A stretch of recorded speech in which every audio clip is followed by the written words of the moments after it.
In the district of Sampaloc, Manila, a church houses the beloved image of Our Lady of Loreto.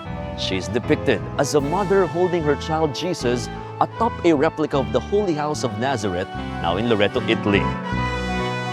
In 1613, the Order of Friars Minor, through Father Blas de la Madrid de Dios, brought with them an ivory image of the Madonna under the title Our Lady of Loreto, which was enshrined in the Church of Sampaloc and established the parochial community. The image of the church have been witnesses to the history of Sampaloc and of the nation as well. In 1620, together with 8 other companions, Madre Jeronima de la Asunción, the first to establish a community of the Poor Clares in the Philippines, had their first house in the Vera Ranch of Sampaloc, Manila, and the church was a witness to the pioneer stage of the Poor Clares in the Philippines. From 1692 to 1808, in the complex of the parish, once functioned one of the best printing presses of Manila. On the night of January 20, 1872, about 200 Filipino soldiers and workers in the Cavite arsenal rose in mutiny under the leadership of a certain La Madrid. Unfortunately, the suburb of Sampaloc in Manila celebrated its fiesta that night with a brilliant display of fireworks. Thinking that the fireworks had been set off by the Manila troops, the Cavite plotters rose in arms. They killed their Spanish officers and took control of the arsenal. The first church underwent 2 reconstructions, in 1640 due to a Chinese revolt and in 1666 due to an earthquake and the growing community. The 1880 earthquake caused damage to the steeple, which was rebuilt later. In 1899, the administration of the Sampaloc parish was transferred to the Archdiocese of Manila. After the Battle of Manila in 1945, the original church was destroyed and the temporary wood and bamboo structure was built. The present church was completed on November 22, 1958 and was dedicated to Our Lady of Loreto. It was further adorned with bronze sculpture by 𝒂𝒈𝒂𝒍𝒂𝒌 in 1975 and mural of the Stations of the Cross painted by Simon Saulog, a renowned Filipino painter. Her canonical feast is celebrated by the Universal Church every December 10. And in the district of Sampaloc, the Sunday following December 10 is her town fiesta. On December 15, 1951, the church began the celebration of the Feast of Our Lady of Loreto as patroness of aviation, which is also given a highlight every March 25, Solemnity of the Annunciation, and the Sunday before December 10 as the Aviator's Day. Every second Sunday of Easter, the district of Sampaloc celebrates the Feast of Our Lady of Loreto as patroness against fire, and every 1st of May, the Church of Sampaloc celebrates the commemoration of the anniversary of the enshrinement of the image in the church. Her church in Sampaloc, being the only shrine and parish dedicated to Our Lady of Loreto in the Philippines, is a home to many devotees and faithful asking her intercession. She was given the title of the patroness and protection of our homes against fire and calamities due to many recorded miracles regarding the deliverance of one's home from such incident. With the proximity and the location of the church to the University Belt of Manila and dormitories, she is flocked by students and educators asking for her intercession, especially in their studies and academic pursuit. Hence, she was called the mother and teacher of students. As Our Lady of Loreto is declared patroness of aviators, she is also regarded as patron and intercessor of those in aviation and those who travel on airways.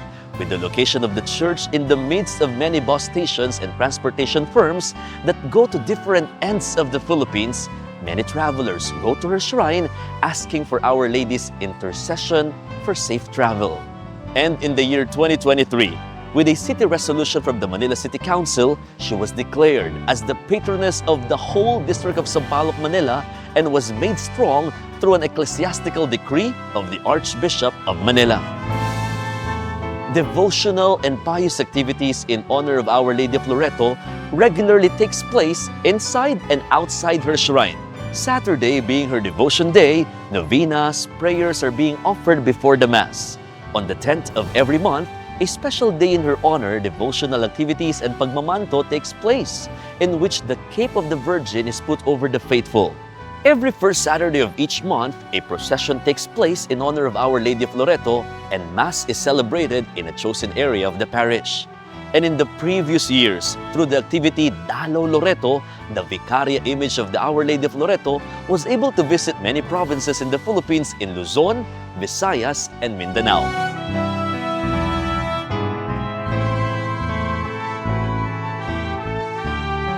Regular formation session, both doctrinal and social, is made available in the shrine through various programs and speakers. Every week, on Thursdays and Saturdays, a feeding program entitled Hapag ni Loring for the less fortunate, particularly those who are homeless, is regularly done. An active migrants desk is easily available for migrants who seek assistance. And in collaboration with different social action groups, the Social Services and Development Ministry also plays an active role in the community, catering people from different areas and sectors of the society, especially those coming from the urban poor sector of the community.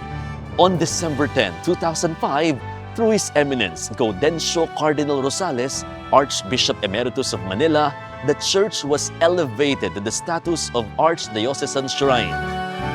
On December 1, 2023, His Eminence Jose Cardinal Advincula granted the image the honor of the coronation of an image by the mandate of the Archbishop of Manila, popularly known as Episcopal Coronation. The year 2024 is marked as well with many major recognitions from the Church. In the months of May, June, and July of 2024, the following recognition and privileges were granted to the image and shrine of Our Lady of Loreto in Sampaloc, Manila. Namely, the pontifical coronation of the 411-year-old image of Our Lady of Loreto by the authority of Pope Francis. Also, the granting of the spiritual bond of affinity of the shrine with the Papal Basilica of Santa Maria Maggiore. Both the rites of coronation and the solemn declaration of the spiritual bond of affinity took place on December 10, 2024. And lastly, through the generosity of the Pontifical Sanctuary of the Holy House of Loreto, the shrine was granted the aggregation or the twinning of the Church of Sampaloc with the Church in Loreto, Italy, imparting on it the blessings and privileges of those going to the shrine in Italy to the Church in Sampaloc. This was publicly declared last December 20, 2024. The Archdiocesan Shrine and Parish of Our Lady of Loreto has been a center of devotion, piety, mission, and pastoral care that continues to serve the faithful and the devotees that goes to Our Lady's shrine, particularly the poor, the weary, and those in search of solace, continuously inviting all to come home to the shrine of Our Lady of Loreto, living in it the spirituality of the home.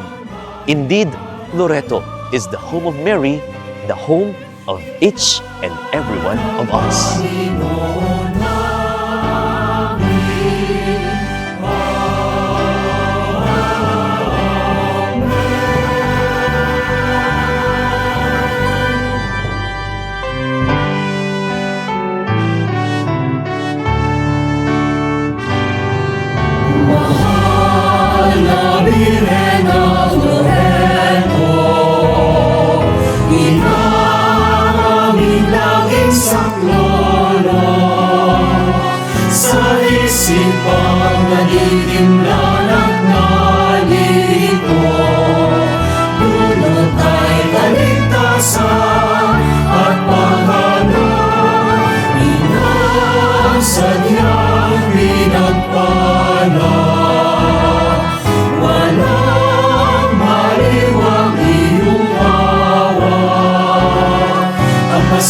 Salamat na